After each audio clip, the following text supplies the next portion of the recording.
रमेश से मुझे ऐसी उम्मीद नहीं थी, और अगर उसको कोई प्रॉब्लम थी या कोई समस्या थी तो मुझसे आकर बात करता, इस तरह लोगों से। बाबा, मुझे यकीन नहीं था, और रमेश ऐसा कुछ। बस जब तक आनंदो बाबू का सुख चैन इस आग में जलकर राख नहीं हो जाता, ये आग ठंडी नहीं होगी। इसलिए तुम अपनी कोशिश और तेज कर दो, वरना कितने आंसू पोंछेंगे काका, और कब तक? अब तो ये बहते रहेंगे जिंदगी भर। मेरे महिला निकेतन से चले आने पर ये काफी परेशान हो गए होंगे ना? तो तुम्हें रमेश की परेशानी की परवाह है? कहीं मैं तो उनकी परेशानी की वजह नहीं हूँ? अगर मैं कहूँ हाँ तो? क्या? एक फैसला लिया है मैंने अक्षय, मैं चाहता हूँ कि हेम की शादी तुमसे हो जाए। थैंक यू हेम, मुझ पर इतना विश्वास करने के लिए। मैं इस रिश्ते से बहुत खुश हूँ। हेम, मैं तुम्हें बहुत चाहता हूँ।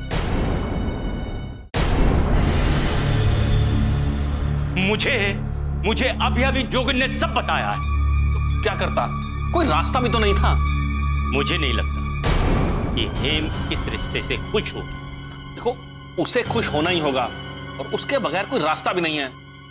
कोई मेरी मजबूरी, मेरी परेशानी भी तो समझे। दादा, मुझे खुद भी आपकी चिंता है। भाई हूं मैं आपका, कोई गैर नहीं हूं। पता नहीं, मेरा मन नहीं मान रहा है। ऐसा लगता है जैसे हम हेम की खुशियां। देखो, मेरे पास इतना समय नहीं है कि मैं रमेश को तलाश करके उसकी शादी हेम से कराने के लिए। और फिर रमेश के बारे में जो कुछ भी सुनने को मिल रहा है, उससे दिल उठ चुका है मेरा उस पर से। और मैं हेम को कब तक रमेश के नाम पर धोखे में रखूं? आपने फैसला किया है तो कुछ सोच समझ कर ही किया। मगर अक्षय है। जब मुझ पर विश्वास है ना, तो चिंता की कोई बात नहीं। अक्षय हेम को खुश रखेगा, मुझे पूरी उम्मीद है। और मुझे भी तुमसे पूरी उम्मीद है अक्षय, कि तुम हेम को खून के आंसू जरूर रुलाओगे। आनंदो की बेटी जब खून के आंसू रोएगी, तब जाकर मेरे कलेजे को ठंडक मिलेगी। अक्षय, तुम आनंदो को इतना मजबूर कर दो कि वो तड़पे, हर पल, हर घड़ी, हर समय इतना तड़पे, जितना कि आज मैं तड़प रही हूं। ऐसे ही होगा। आखिर मैं इतनी मेहनत क्यों कर रहा हूं? वो सपने ही क्या जो साकार ना हो सके। कुछ अरमान आपके दिल में है तो कुछ अरमान मेरे दिल में भी। अब एक तीर से दो शिकार करने का वक्त आ गया है मैडम। हाँ, दो शिकार, खून से लथपथ तड़पते हुए दो शिकार। मजा आ जाएगा अक्षय, मजा आ जाएगा। नसीब तो देखिए, जब आनंदो ने रिश्ते की बात की तो एक मजबूर और लाचार बाप की तरह दिख रहा था। ऐसा लग रहा था कि उसे मेरी बहुत जरूरत है। जरूरत नहीं, उसकी बदनसीबी ने उसके दरवाजे पर दस्तक दी है।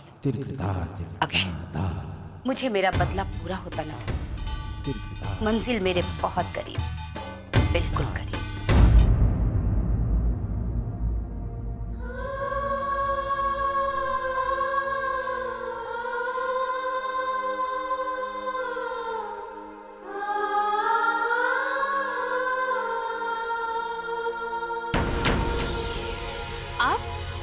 मैं यहाँ पर वर्कशॉप चलाती हूँ, लेकिन तुम यहाँ क्या कर रही हो? मेरे पति चाहते हैं मैं यहाँ पढ़ लिख लूँ और कुछ सीख लूँ। ये तो बहुत ही अच्छी बात है। तुम्हारे पति के विचार बहुत ही नेक है कि वो शादी के बाद भी तुम्हें पढ़ा रहे हैं। हाँ, मैं यहाँ पढ़ाई के साथ साथ सिलाई भी सीखती हूँ। तुम खुश तो हो ना यहाँ पर? पहले तो मन नहीं लगा, फिर घर चली गई। बहुत नाराज हुए सब। फिर मुझे ऐसा लगा ये सब तो मेरे भलाई के लिए ही है, और आपको यहाँ देखकर तो मेरी हिम्मत और बढ़ गई। मैं तो हूँ ही यहाँ पर, और वैसे भी हमें आत्मनिर्भर रहने के लिए तैयार रहना ही चाहिए। मेरे पति भी यही कहते हैं। मैं हमेशा इस बात का अलग अलग मतलब निकालती थी। अब धीरे धीरे समझ में आ गया है। वैसे आपके पति क्या करते हैं? नहीं, अभी तक मेरा ब्याह नहीं हुआ, पर रिश्ता तय हो गया है। अरे वाह, ये तो खुशी की बात है। लेकिन आपको देखकर ऐसा लगता नहीं कि आप इस शादी से... तुम सच कह रही हो, मैं खुश नहीं हूँ। क्यों? छोड़ो ना, अब ये सब बातें करने का कोई फायदा नहीं। शादी तय होनी थी तो हो गई, और वैसे भी हर किसी का नसीब तुम्हारी तरह नहीं होता ना। ये तो सच है। मैं तो कहती हूँ हर लड़की का नसीब ऐसा ही हो। मेरे पति सिर्फ अच्छे दिखते ही नहीं, बल्कि अच्छे इंसान भी है, अच्छे विचार और संस्कारी है।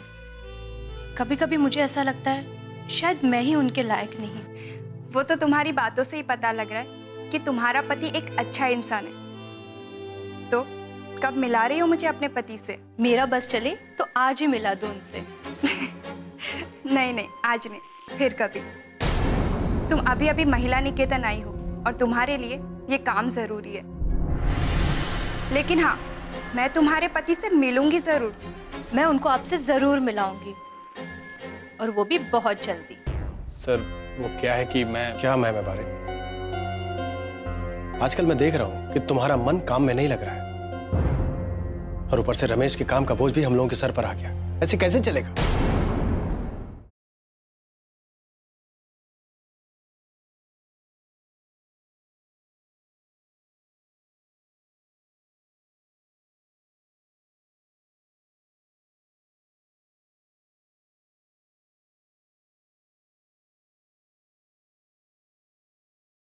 ऐसा प्रेम कहाँ।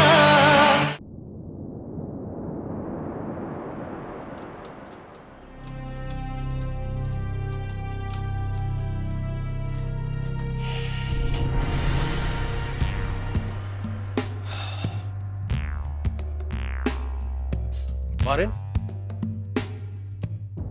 जी सर, कहिए। पूरे 15 मिनट लेट हो। सर, वो क्या है कि मैं बारे आजकल मैं देख रहा हूं कि तुम्हारा मन काम में नहीं लग रहा है, और ऊपर से रमेश के काम का बोझ भी हम लोगों के सर पर आ गया। ऐसे कैसे चलेगा? सर, इस बार माफ कर दीजिए, आइंदा से शिकायत का मौका नहीं दूंगा। देखो बार, मेरी बातों का बुरा मत मानना। अगर तुम्हारी तबीयत वगैरह ठीक नहीं है तो बता दो, छुट्टी ले लो। नहीं सर, ऐसी कोई प्रॉब्लम नहीं, मैं ठीक हूँ। झूठ बोल रहा है।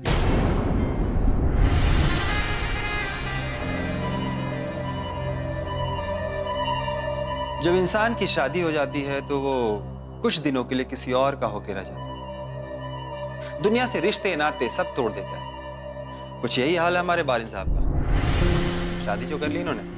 क्या? अरे मुबारक हो बारिन। क्या बारिन? अरे यार, हमको बताया भी नहीं है तो गलत है। कम से कम मिठाई तो ले आते। जैसे मैं लेकर आया हूं। अच्छा सर, आप मिठाई लाए हो? मुंह मीठा करो। अरे यार चलो, इस खुशी में नहीं, तुम्हें नहीं, मैं खा लेता हूँ। बहुत बढ़िया मिठाई है sir, thank you very much. बहुत बढ़िया, बट मैं एक और खाऊंगा। पूछोगे नहीं कि किस खुशी में बट रही है मिठाई? किस खुशी में सर? मेरी शादी तय हो गई। सर मुबारक हो, ये तो बहुत खुशी की बात है। पूछोगे नहीं किससे? जी किससे? द ग्रेट आनंदो सर की बेटी हेम से। अरे सर, आपने तो बहुत अच्छी खबर सुनाई।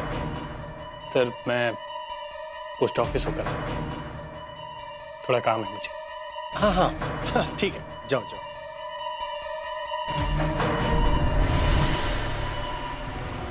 सर, ये जरूर रमेश के घर पे गया होगा। मैं पीछा करता हूँ इसका। उसका कोई फायदा नहीं होगा, क्योंकि मुझे उस रमेश की कोई जरूरत नहीं है।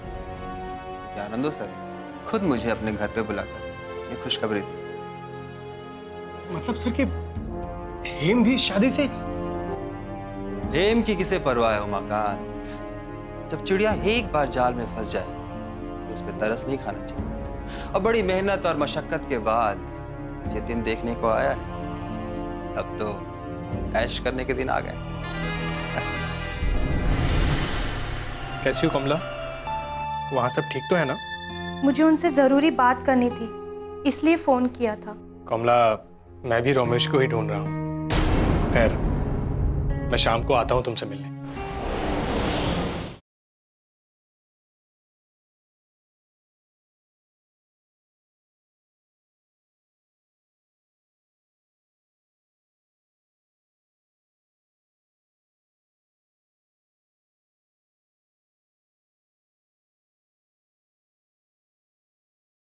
ऐसा प्रेम कहाँ।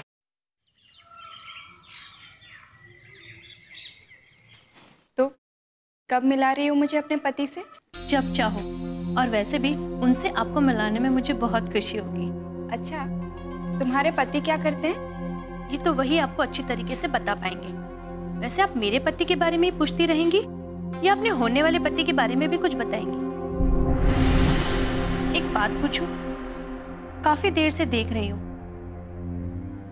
आप इस रिश्ते से खुश नहीं लग रही। बात क्या है? कुछ नहीं, बस ऐसे ही। मुझे अपनी बहन समझती है ना, तो अपने बारे में नहीं बताएंगी? मैं सचमुच इस रिश्ते से खुश नहीं, बिल्कुल भी नहीं। तो फिर हाँ क्यों किया? मैं किसी को बहुत चाहती और वो भी मुझे बहुत चाहती, लेकिन एक दिन उसे अचानक अपने गांव जाना पड़ गया। तब से वो वापस लौटकर आया ही नहीं, और ना ही अब तक उसकी कोई खोज खबर मिल पाई।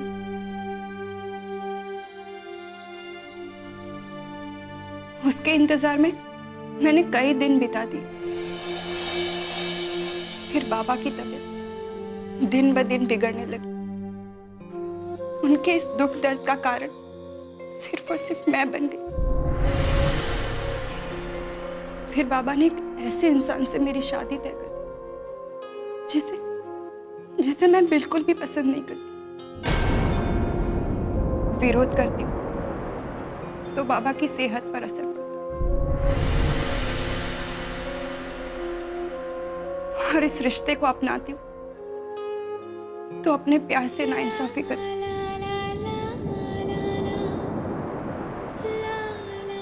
मेरी हालत तो ऐसी होगी जैसे चक्की के दो पार्टों के बीच मेरा दिल पीसता ही जा रहा है। सजना है मुझे सजने के लिए नहीं, सोजन सजन, यानी हमारे लिए सजना है। हाँ, सजना के लिए। सजना है मुझे सजना के बोलो बोलो, खूब सजो। नमस्कार।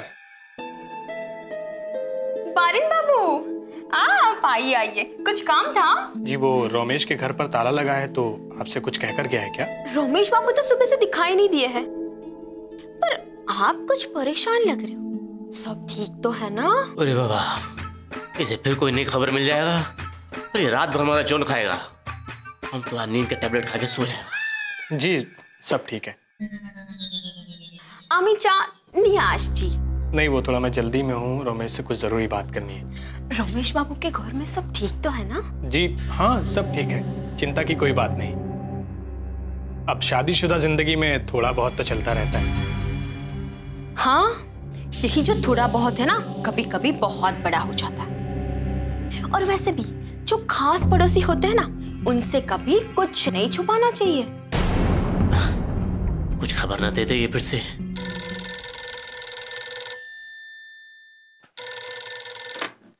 हेलो दीदी, मैं कमला बोल रही हूँ। अरे कमला, कैसी हो? ठीक हूँ दीदी, उनसे बात करनी थी। वो घर पर है क्या? वो तो घर पर नहीं है, बारिन बाबू भी उनसे मिलने आए हुए हैं।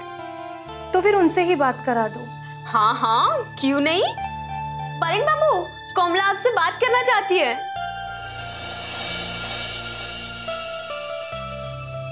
हेलो, कैसी हो कमला?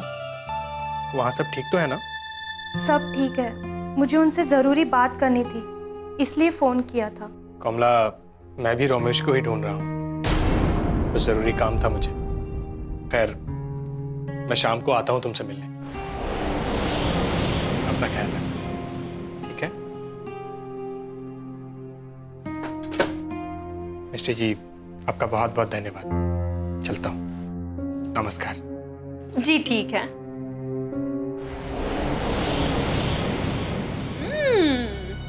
तो ये बात थी, दोनों को एक दूसरे से बात करनी थी, इसीलिए समय पर बारिन बाबू रमेश बाबू को ढूंढने मेरे घर आए। और तभी कोमला का फोन आ गया। वाह, बारिन बाबू का मतलब भी पूरा हो गया और ये भी कहा कि शाम को मिलने आता हूँ। वाह मिष्टी वाह, तेरे घर के पास में क्या सिनेमा चल रहा है? सिनेमा हॉल जाने की जरूरत ही नहीं है। हाँ? ये औरत हमको, हमारा बीबी को सूचना और प्रसारण विभाग ज्यादा लगती है। घर में उसकी उदासी देखी नहीं गई, इसलिए यहां आकर बैठ गया। मेरा बस चलता तो मैं ये रिश्ता होने ही नहीं देता। बेटा चल बेना, चल बेना।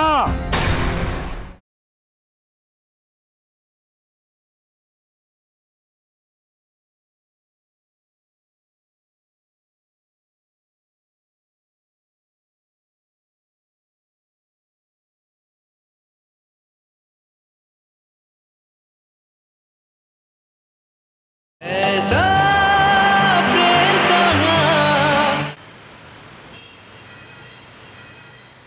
अरे जोगिन, सिट। मुझे यहाँ बुलाने की कोई खास वजह?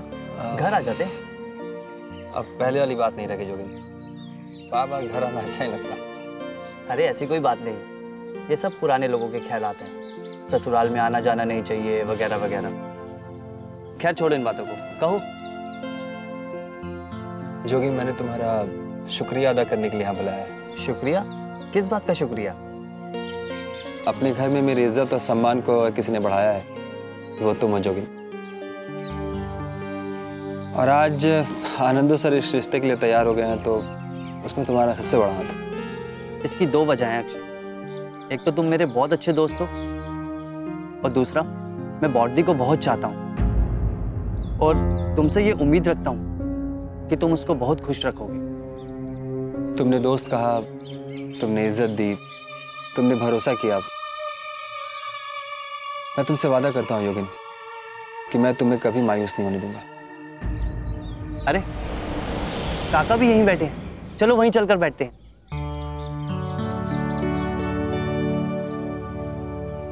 अरे काका। प्रणाम काका, कैसे हैं आप? काका।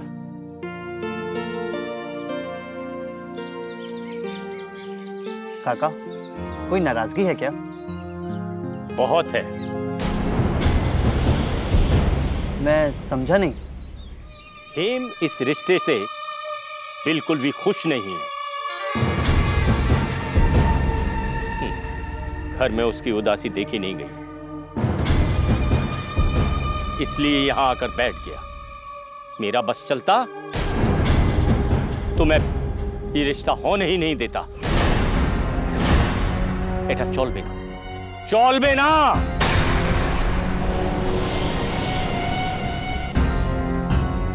ऐसे शादियां नहीं होती हैं, नहीं होती हैं ऐसे शादियां। मैं ये रिश्ता बिल्कुल कबूल नहीं करता।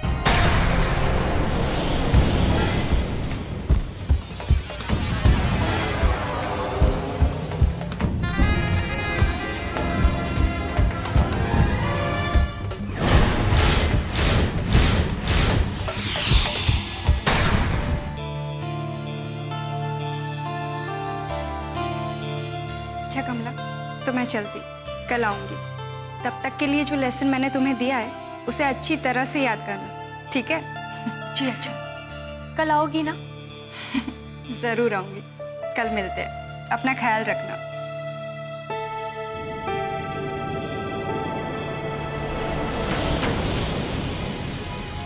पारिन, मुझे तो लगा आप नहीं आओगे। जब मैंने कहा था मैं आऊंगा तो आ गया। थोड़ा और जल्दी आ जाती तो हेम मैडम से मुलाकात हो जाती। हेम? हाँ, मेरी नई टीचर, बहुत अच्छा पढ़ाती। बेचारी, बड़ी दुख भरी जिंदगी है उनकी। मतलब? वो किसी लड़के से प्रेम करती थी। एक दिन वो लड़का गांव चला गया और आज तक लौट कर ही नहीं आया। बड़ा बेदर्द इंसान है। कितनी बड़ी तकलीफ देकर चला गया हेम को। अब उनके बाबा ने उनकी शादी कहीं और करने का फैसला कर लिया है, मगर वो खुश नहीं। कह रही थी मैं तुम्हारे पति से मिलना चाहती हूँ। तो तुमने क्या कहा? क्या कहती, मैं तो उसे आपके दोस्त से जरूर मिलाऊंगी। ये कहीं वही हेम तो नहीं?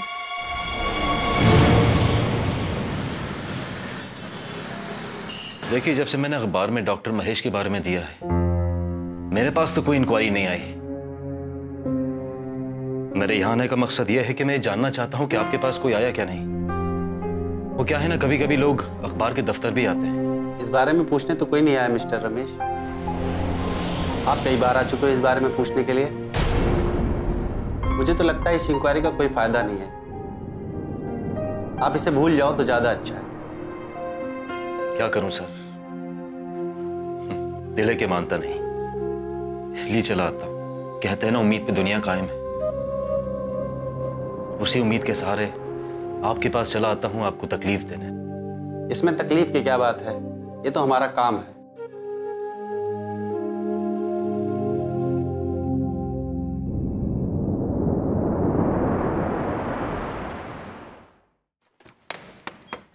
आओ बार। रमेश, सुबह से तलाश कर रहा हूं मैं तुम्हें। कहाँ गए थे? अखबार के दफ्तर गया था। क्यों, क्या बात? एक बुरी खबर है। हेम का रिश्ता तय हो गया है, वो भी अक्षय के साथ।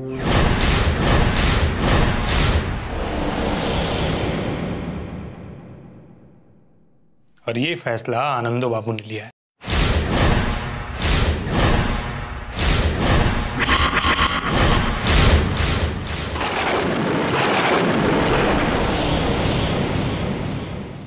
बॉडी, ब्याह की तैयारी के लिए एक लिस्ट तैयार की है, एक नजर देख लोगी?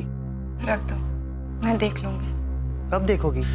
ब्याह की तैयारियां करनी है, हमारे पास टाइम वैसे ही कम है। एक नजर देख तो लो। जो भी, तुम परेशान कर रहे हो मुझे। जिंदगी में हमेशा तुमने मुझे गलत ही समझा है, कम से कम अब तो सही समझ लो। काश मेरे पास सही और गलत समझने की अकल होती। बॉडी, किस्मत में जो लिखा होता है ना, उसको कोई बदल नहीं सकता और ना बदल सकेगा। तुम्हें इस फैसले पर राजी होना ही पड़ेगा, नहीं तो फिर अक्षय। जोगिन प्लीज चले जाओ यहाँ से, मुझे कुछ देर के लिए अकेला छोड़ दो। कम से कम अब तो मुझे दादा का दर्जा दे दो, जो तुम जिंदगी भर नहीं दे सकी। काश काश कि तुम में भाई होने वाली खूबियां हो। बहन का दुख तो समझ नहीं सकी और भाई का हक मांगने चले आए।